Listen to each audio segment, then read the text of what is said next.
What are some physical problems that can prevent you from getting behind the wheel? Physical's problems that can prevent me from getting behind the wheel. Let me think. That's a tough one. If I break my arm or my leg. Broken arms and legs, that can help. If both my feet were broken. Probably if I was decapitated. Eyesight, if my eyes fell out too, that'd be bad. Welcome to License to Drive. Our ability to see and to hear, our reflexes, may be a disability. Even our age, all of these natural factors can impact our ability to drive. Other physical conditions like fatigue or illness, though temporary, can be deadly if ignored. We must make sure that our bodies and minds are tuned into the task of driving every time we get behind the wheel.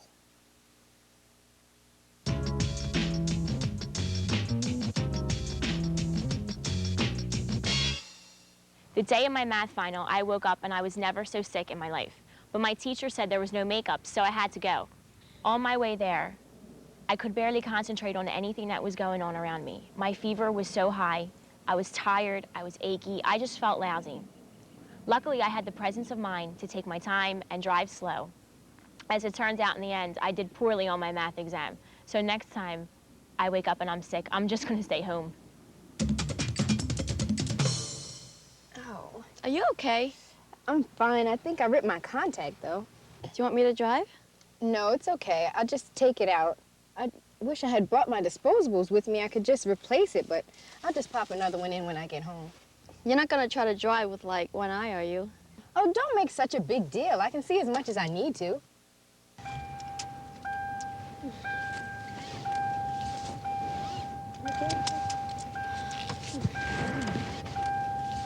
Stop! You almost hit that guy walking. Oh, I didn't even see him. Dara, I don't think this is a good idea. I'm telling you, it's fine. Oh, great.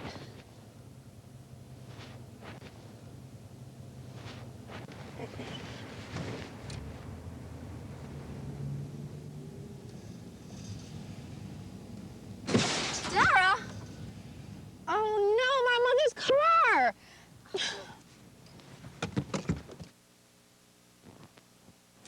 What are you doing? I'm sorry. Didn't you see me? I guess I was distracted. Get your registration and insurance.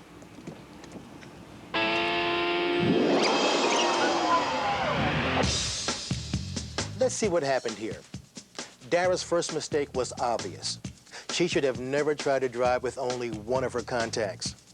Not only was her vision impaired, she was distracted as well and almost hit a pedestrian in the parking lot.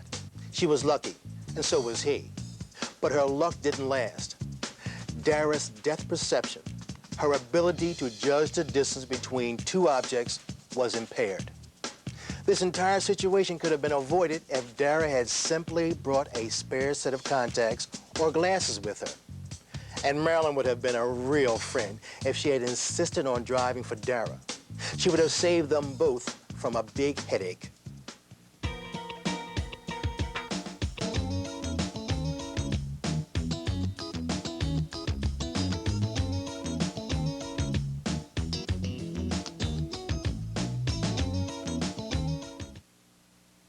Every jurisdiction requires that you meet a minimum vision standard to obtain a driver's license.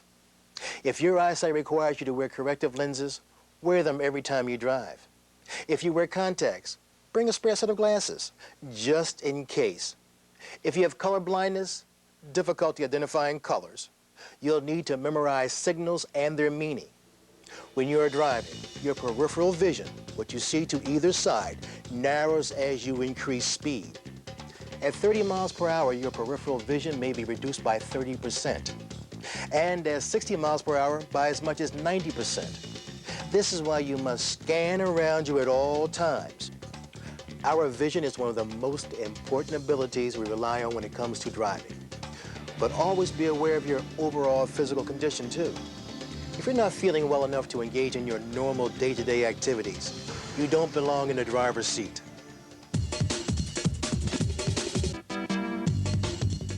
What is the ability to judge the distance between two objects called? A, field of vision, B, depth perception, C, central vision, or D, peripheral vision? The answer is B, depth perception.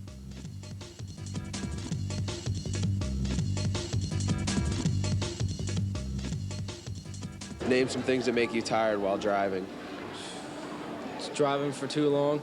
If it's real late and I'm driving. The white lines in the middle of the road, the little dashes started to kind of hypnotize me after a while. Classical music, Slow traffic. slow people in front of me. I don't catch these, baby. We all know what it's like to feel tired. Blurred vision, slowed reaction, lack of coordination, and problems judging distance and speed are all symptoms. As a passenger in a car, you've probably nodded off now and then. But as a driver, feeling tired is the last thing you want. It can affect your reaction time and decision-making skills, greatly increasing your chance of being involved in a collision.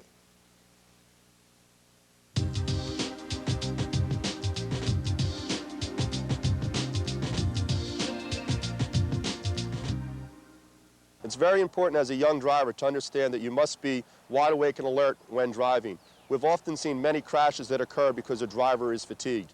If you are tired, it's important that you either pull over and rest in a safe area or allow someone else to drive the vehicle for you. Are you sure you're okay to drive? You seem a bit tired. It's only like 6:30 in the morning. I didn't even get in until midnight last night, and you were still up watching that Star Trek marathon. Hey, those were the lost episodes. I just want to get to the lake house by 10 o'clock. It's going to be so great without the folks around. Phil, do you think driving all the way there is a good idea right now? You look like you can barely keep your eyes open, and we haven't even gotten out of town yet. Okay. I'll pull off for a minute. I'll get a snack, and I'll be set.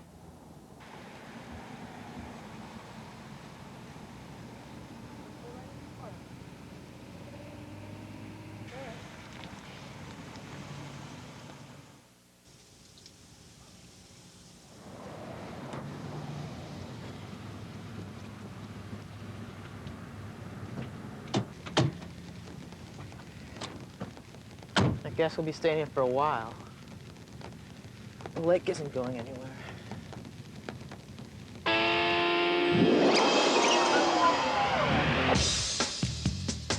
It's tough to stay alert, especially on long trips. Philip's problem was simply caused by lack of sleep. He was planning this trip for a while, and instead of making sure he got plenty of sleep the night before, he went to bed too late and got up too early. Temporary fixes help, like splashing water on your face, walking and getting some fresh air. But they are not a cure for real fatigue. Philip finally made the right decision. There is no better solution than just pulling over in a well-lit public place and getting some rest.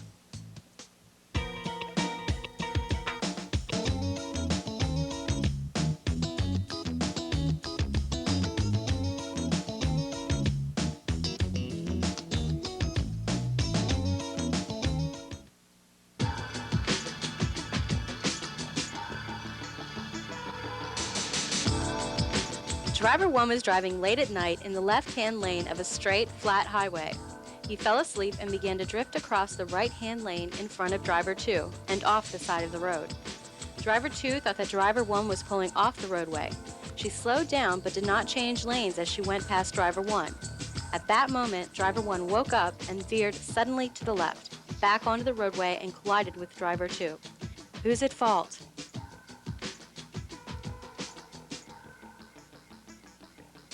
Driver 1 was at fault for the collision. By drifting across another lane of traffic and back onto the roadway without checking for the presence of another vehicle, he behaved recklessly. Fatigue is never an excuse for causing a crash. Driver 2, however, could have also taken steps to avoid the crash. She should have suspected that the erratic behavior of Driver 1 was a symptom of fatigue, especially since the incident occurred late at night. Had she been more alert, she would have increased her space cushion and moved into the left lane to get as far away from the other vehicle as possible. The bottom line is, don't drive if you're fatigued. There are several things you can do to prevent fatigue. Always get a good night's sleep. Try not to drive during your normal sleeping hours. Don't drink alcohol, and avoid eating large meals before driving. Caffeine and sugar only mask the symptoms of fatigue. You'll even be more tired when their effects wear off. If you aren't tired when you start, but get tired while you're driving, the best thing to do is let a better rested person do the driving. By yourself, find a safe spot to pull over, lock your doors, and take a nap.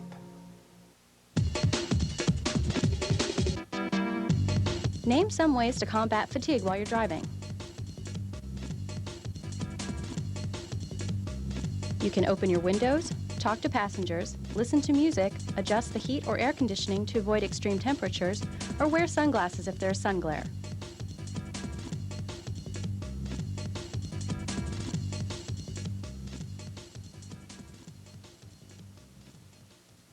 What are some things that you do when you get angry at another driver?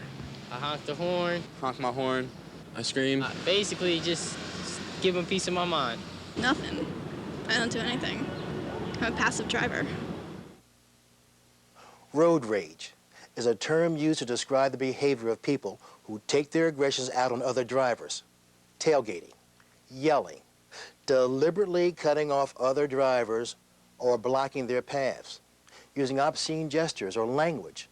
These are all examples of raging. Avoid confrontation with these people at all costs and do everything you can to keep your own feelings of anger out of the car.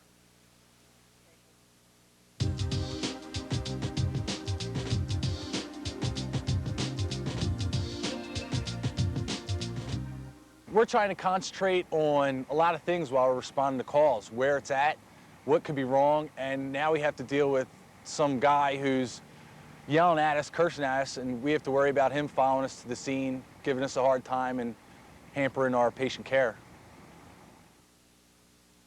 Mike and I were all ready to go to the prom. It was just 2 weeks away. We ordered flowers, got a limo, rented our tuxes. All that planning, and he never got to go. Mike was out on a date with his girlfriend, Sue.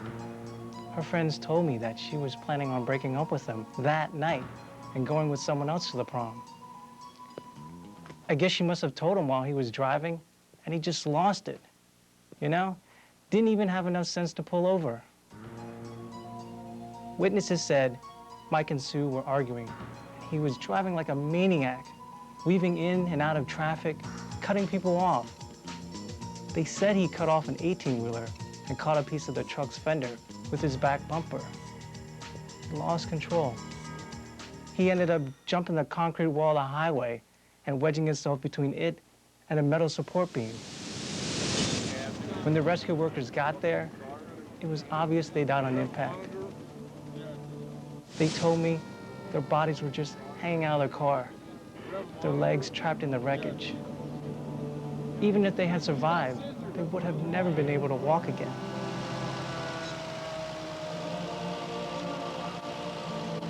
They dedicated a page in the yearbook to Mike and Sue. I still can't look at it without choking up. Man, we were supposed to go to college together. I just don't get it. Why did she have to make him mad while he was driving? And why didn't he pull over instead of driving like a psycho?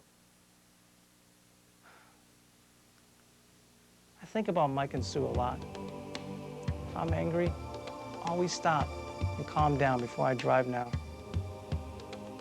I'm extra careful when I have someone else in the car with me.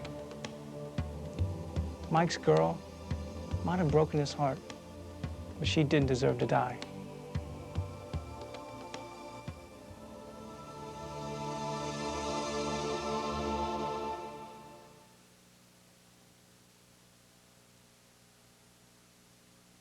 Before getting on the road, do a mood check. If you're angry, don't drive. Cool down first. Take a walk. Talk to friends. Never combine alcohol or drugs with driving. If someone makes you mad while you're driving, pass up the urge to honk or flash your lights. Don't chase the other driver or even make eye contact. It's just not worth it. Stop and get in control of your emotions. And once you do control your temper, realize that not everyone out there has that control. Be courteous. Don't tailgate, block the passing lane, or switch lanes without signaling first. In rare cases, road ragers can become violent. If If you feel intimidated, drive to the nearest well-lit, busy place. Use your cell phone to call the police, or honk your horn to attract attention.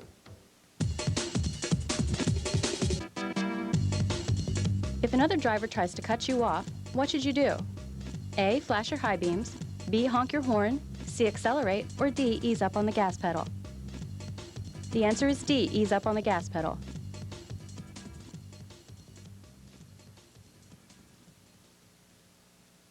What are some things that distract you most when driving? Women. My friends. Girls. Definitely the CD player. Girls. My car phone. Girls. Talking to other people in the car, loud music. Females. Loud people in the backseat of my car. Girls. Girls distract you the most. A focused driver can react quickly to road dangers.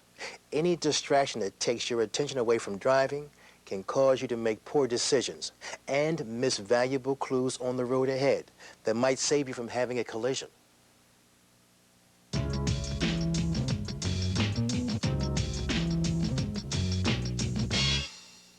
A few weeks ago, I was on the highway right in the middle of rush hour.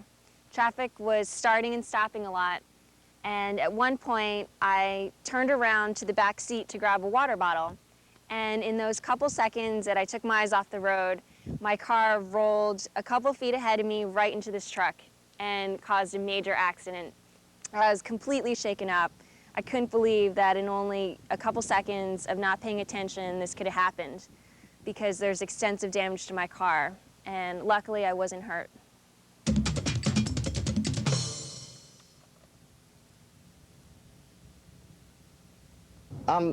Shouldn't you have done all that before we actually started moving? Yeah, I guess so.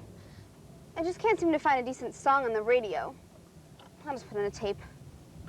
Why don't you let me pick it? No way. The last time you picked the music, people were looking at us funny.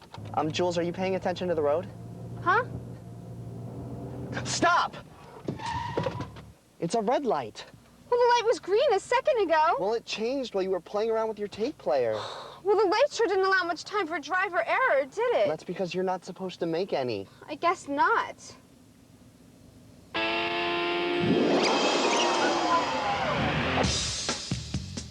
Julie is totally distracted.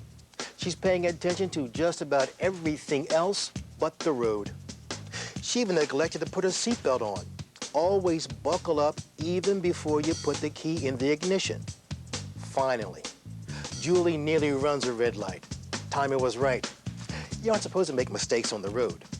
One little mistake, like being too distracted to see a red light, can cost lives.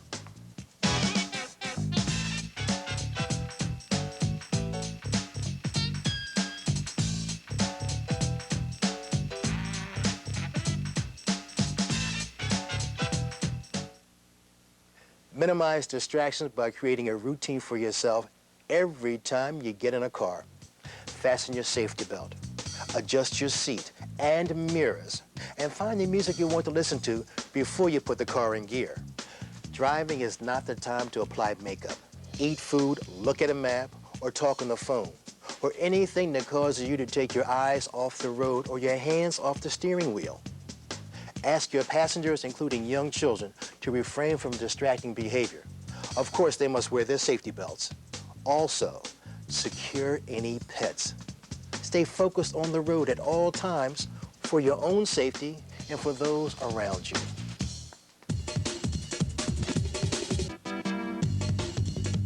If a bee flies into the back of your car, what should you do? A, roll up the window, B, pull over and get out, C, honk for help, or D, try to swat it. The answer is B, pull over and get out. So, you've learned that you must be in top physical condition when you drive. If you wear glasses or contacts, bring an extra pair along. Avoid driving when you are ill. Admit to fatigue by pulling off the road in a safe place to rest, or let someone else drive. Drinking coffee is not the solution. Be courteous to other drivers. Road rage kills. If you feel angry or depressed, don't drive. Never combine driving with alcohol or drugs. Avoid drivers who are behaving erratically. Finally, Keep all distractions inside your car to an absolute minimum.